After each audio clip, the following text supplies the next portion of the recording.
एक समय की बात है, एक बड़े से जंगल में सोनू और चुनमुन नाम के पति पत्नी रहते थे।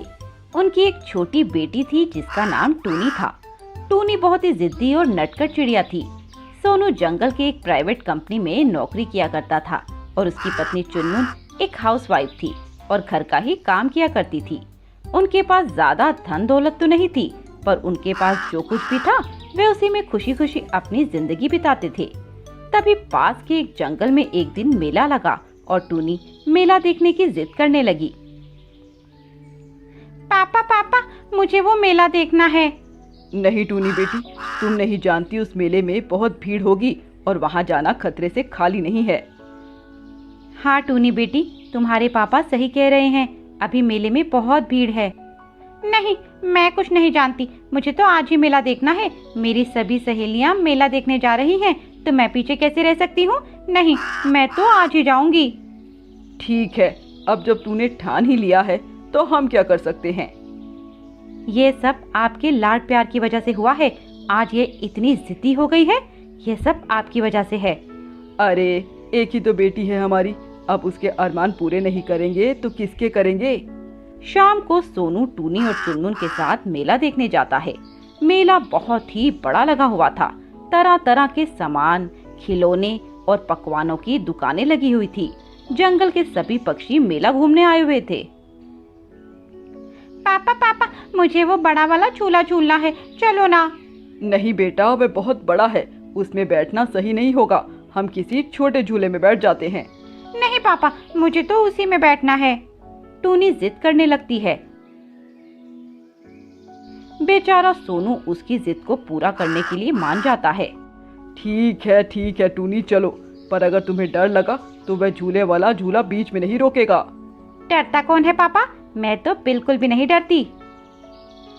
तुम नहीं चल रही चुनमुन? अरे नहीं नहीं, मैं यहीं पर ठीक हूँ, तुम अपनी लाडो रानी को घुमा लाओ बस। सोनू और टूनी उस झूले में बैठ जाते हैं और झूले का खूब मजा लेते हैं। झूले पर झूला झूलने के बाद टूनी कार में बैठने की जिद करती है। पापा, मुझे उस कार में बैठना है। देख टूनी बेटा, तुम्हारी माँ पहले से ही बहुत गुस्सा है और अगर तुमने बोला कि तुम्हें कार में बैठना है तो वह गुस्से में लाल हो जाएगी और फिर वह तुम्हें एक दो चपत भी लगा सकती है। तुम तो जानती हो ना अपनी माँ को। पापा, मेला कोई रोज रोज थोड़ी ना लगता है, मुझे तो बस वे कार में बैठना है तो बैठना है बस। टूनी मुंह फुलाकर वहीं बैठ जाती है और वहां से कहीं नहीं हिलती। तभी अचानक से मेले में अफरा तफरी मच जाती है और पक्षी इधर उधर भागने लगते हैं, जिसमें टूनी अपने पापा से बिछड़ जाती है और रोने लगती है। पापा पापा, आप कहाँ हो? मुझे बहुत डर लग रहा है, मेरे पास आ जाओ पापा। अरे टूनी बेटा, कहाँ हो तुम? टूनी! सोनू अपनी बेटी को ढूंढने की बहुत कोशिश करता है, पर बेचारा टूनी को ढूंढ नहीं पाता और निराश होकर रोने लगता है। उधर बेचारी टूनी का भी रो रो कर बुरा हाल था। वे अब अकेली पड़ गई थी और जंगल में गुम हो गई थी। उसे अपने घर का पता भी याद नहीं था, इसीलिए वह कहीं भी नहीं जा सकती थी। तभी वह एक पेड़ पर बैठकर रोने लगी। तभी राहुल नाम का कौवा उसके पास आता है।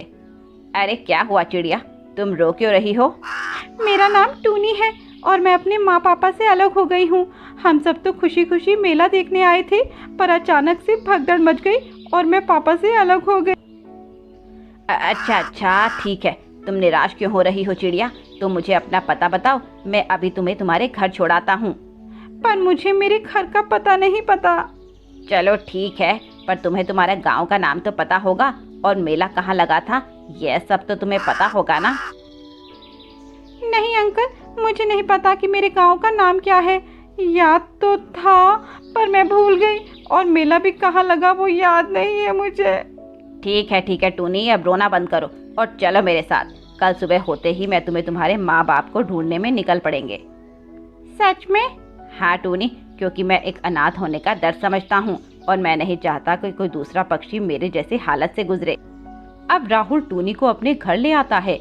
अगली सुबह वे दोनों टूनी के माँ बाप को ढूंढने निकलते हैं और जंगल के सभी पक्षियों से पूछताछ करते हैं, पर उन्हें कुछ हासिल नहीं होता और निराश होकर वे वापस आ जाते हैं। पता नहीं मैं अब कभी अपने माँ बाबा से मिल पाऊंगी या नहीं, या फिर ऐसे ही अनाथ हो जाऊंगी। चुप हो जाओ टूनी, हिम्मत मत हारो, भगवान पर भरोसा रखो, वह सब कुछ ठीक कर देंगे। आज मेरा ये हाल मेरी जिद के कारण हुआ है। अगर मैं पापा से जिद नहीं करती तो वे मेरा हाथ नहीं छोड़ते और ना ही मैं ऐसे गुम होती। उधर सोनू और चुनमुन का भी बुरा हाल था। उन्हें भी खुद का कोई होश नहीं था। टूनी के गुम हो जाने से उनकी जिंदगी जैसे बेरंग हो गई थी। चुनमुन तो सदमे में चली गई। वहीं बेचारा सोनू भी टूनी को ढूंढ ढूंढ कर थक गया था, पर उसे टूनी का कुछ पता नहीं चला। ऐसे ही समय बीतता गया, पर टूनी को उसके माँ बाप का कुछ पता नहीं चला। मैं तो अब आस छोड़ चुकी हूँ कि मुझे मेरे माँ बाप मिल पाएंगे। हाँ टूनी, अब तो मुझे भी यही लगता है, पर अब तुम क्या करोगी? मुझे काम तो करना ही होगा, क्योंकि ऐसे अब ज़्यादा दिन तक मैं तुम पर बोझ नहीं बन सकती। पर मैं करूँ भी तो क्या, मुझे तो कुछ नहीं आता। तुम चिंता मत करो टूनी, मैं तुम्हें अपने दोस्त के पास ले चलता हूँ। उसका डेयरी का काम है। वह पूरे जंगल में दूध, दही, मक्खन बेचने का काम करता है। अब राहुल टूनी को अपने दोस्त वरुण के पास ले जाता है और उसे टूनी की पूरी कहानी सुनाता है। वरुण को भी टूनी की कहानी सुनकर उस पर तरस आ जाता है और वह उसे काम देने के लिए तैयार हो जाता है। टोनी, मेरे पास पहले ही दूध और मक्खन बेचने वाले कई पक्षी हैं, पर दही बेचने वाला कोई नहीं, तो इसीलिए तुम दही बेचना। वैसे भी गर्मियों का मौसम है, दही आसानी से बिक जाएगी और तुम्हें ज़्यादा मेहनत भी नहीं करनी पड़ेगी, और मैं ये सब काम करने के बदले 5,000 रुपये महीना पगार दूंगा तुम्हें। ठीक है वरुण भाई, मुझे मंजूर है। आप बस मुझे ये बताओ कि क्या कल से मैं काम कर सकती हूँ? हाँ हाँ, क्यों नहीं। और ये लो बाइक की चाबी, तुम ये चला कर जाना। अगले दिन से टूनी अपने काम पर लग जाती है और बाइक पर दही बेचने लगती है और आसपास के सभी जंगल में दही बेचने लगती है। दही ले लो, मीठी मीठी दही ले लो, ताज़ा ताज़ा दही ले लो। ऐसे अब जंगल के बहुत से पक्षी अपने अपने बर्तन लेकर टूनी से दही खरीदने लगते हैं। अरे ओ चिड़िया, क्या मैं तुम्हारी दही चख सकता हूँ? हाँ हाँ अंकल जी, क्यों नहीं, ये लीजिए। कौवा वो दही खाकर देखता है और दही की बहुत तारीफ करता है। अरे वाह वाह, सच में ये दही तो बहुत स्वादिष्ट है और मीठी भी। लाओ, मुझे 1 किलो दे दो। टूनी उन सभी को दही देती है और वे सभी पक्षी दही लेकर अपने अपने घर चले जाते हैं। इस तरह टूनी की सारी दही बिक जाती है और वह वरुण के पास जाती है। अरे वाह, तुमने तो बहुत ही कम समय में दही बेच दी। अरे वरुण भाई, क्योंकि आपकी दही है ही इतनी स्वादिष्ट, सभी पक्षियों ने खरीद ली। अब टूनी रोज अपनी बाइक पर बैठकर जंगल में दही बेचने जाने लगी। ऐसे ही धीरे धीरे उसकी बहुत से पक्षियों से पहचान हो गई। उन सब से उसे दही वाली चिड़िया कहकर बुलाने लगे। फिर एक दिन वह जंगल में दही बेचने गई। अरे, ये जंगल तो जाना पहचाना लग रहा है।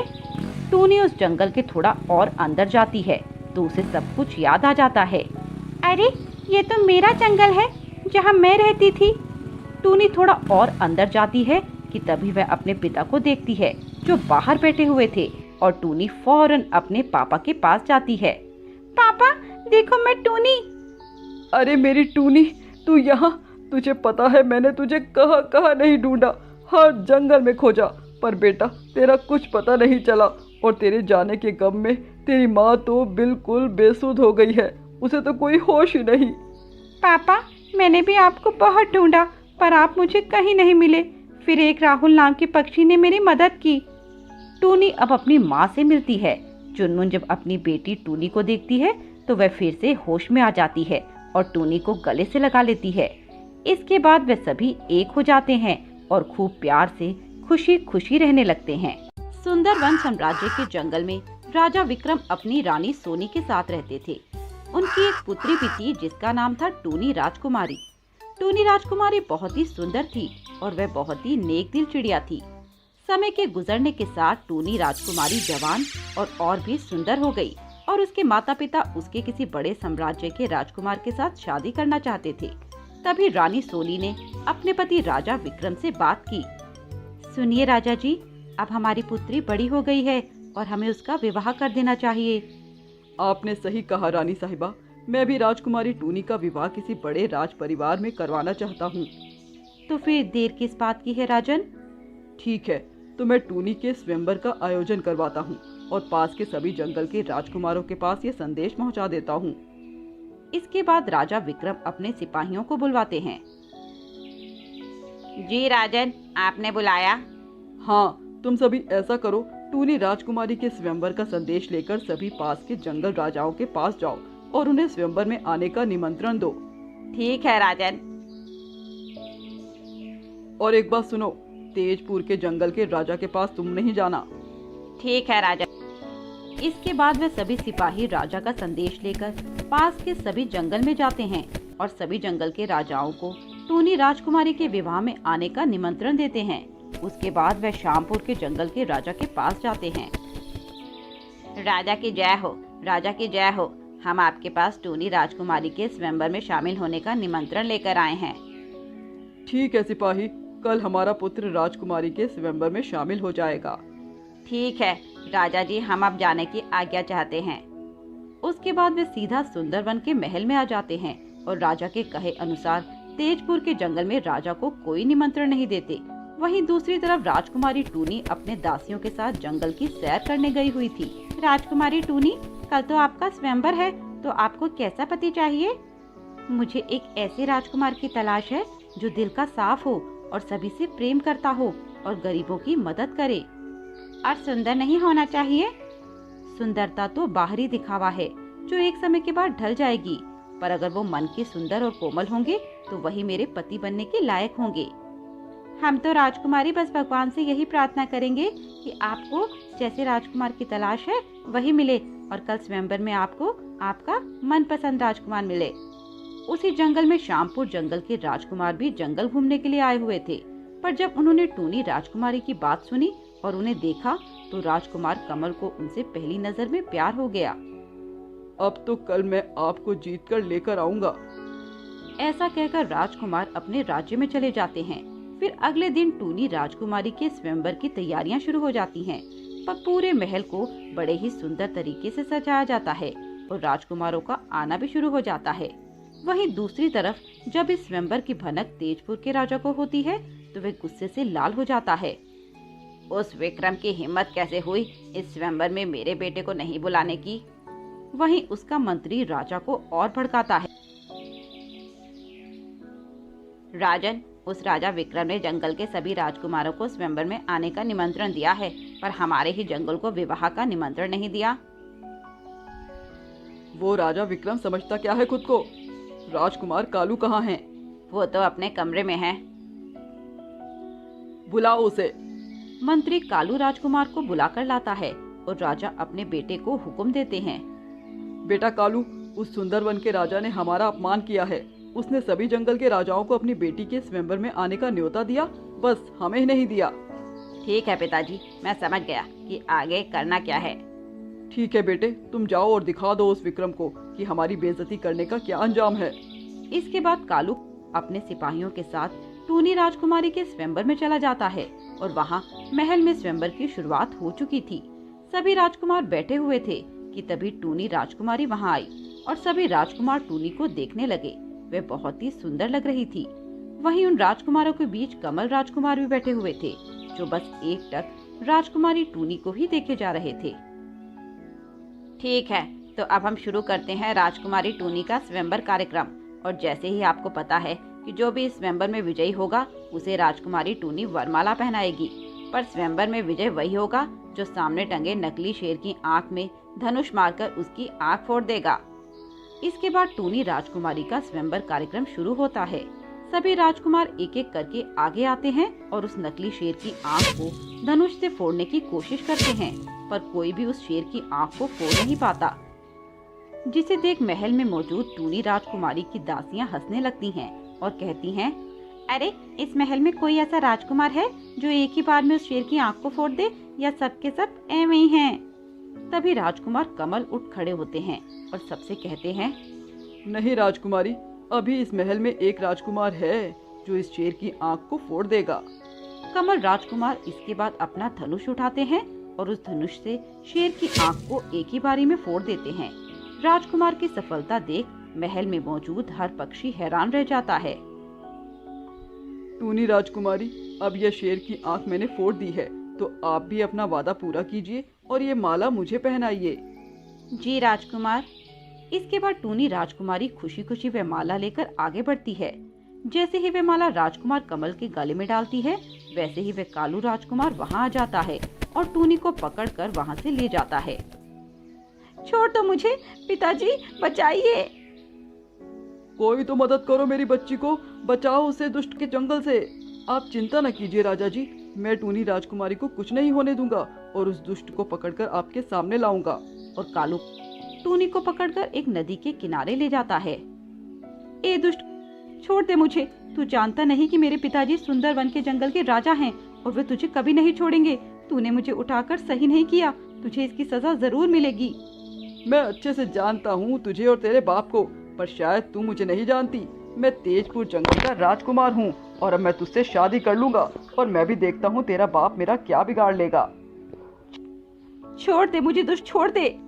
तभी वहाँ राजकुमार कमल पहुँच जाते हैं। ए दुष्ट, तू जानता नहीं तूने राजकुमारी टूनी को उठाकर कितना बड़ा अपराध किया है, इसीलिए मैं कहता हूँ छोड़ दे राजकुमारी को और मैं भी तुझे छोड़ दूंगा। और जो मैं ना छोड़ू तो मरने के लिए तैयार हो जा दुष्ट। इसके बाद उन दोनों की लड़ाई शुरू हो जाती है। कालू कौवा बहुत ही दुष्ट और ताकतवर था, इसीलिए वह इस लड़ाई में राजकुमार कमल को चोटिल कर देता है और वहाँ महल में सभी राजकुमारी को लेकर चिंतित हो रहे थे। हे भगवान, रक्षा करना मेरी पुत्री की, उसे हिम्मत देना। चिंता न करो रानी, टूनी को बचाने के लिए राजकुमार कमल गए हैं और वो जब टूनी के साथ हैं तो उन्हें कुछ नहीं होगा। पर मैं चिंता कैसे न करूं राजन, आखिर मैं एक माँ हूँ। मैं समझता हूँ रानी, पर आप चिंता न कीजिए, सब ठीक हो जाएगा। राजकुमार कमल हमारी बेटी को सुरक्षित लेकर वापस आएंगे। वहाँ तो राजकुमार कमल उस दुष्ट कौवे से लड़े जा रहे थे। उनको बहुत चोटें भी आई थी, पर उन्होंने हार नहीं मानी और वे उससे लड़ते रहे। राजकुमार कमल, तू क्यों अपनी जान इस राजकुमारी के लिए जाया कर रहा है? इसे तू मेरे लिए छोड़ दे।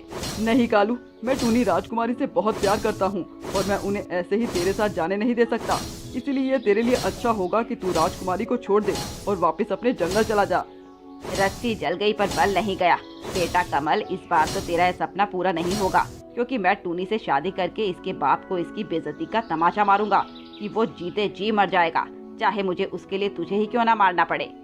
इसके बाद कालू कमल को लाठी से मारकर वहीं छोड़ जाता है और टूनी को अपने साथ ले जाता है और उसे एक मंदिर में ले जाता है और उससे जबरदस्ती शादी कर लेता है।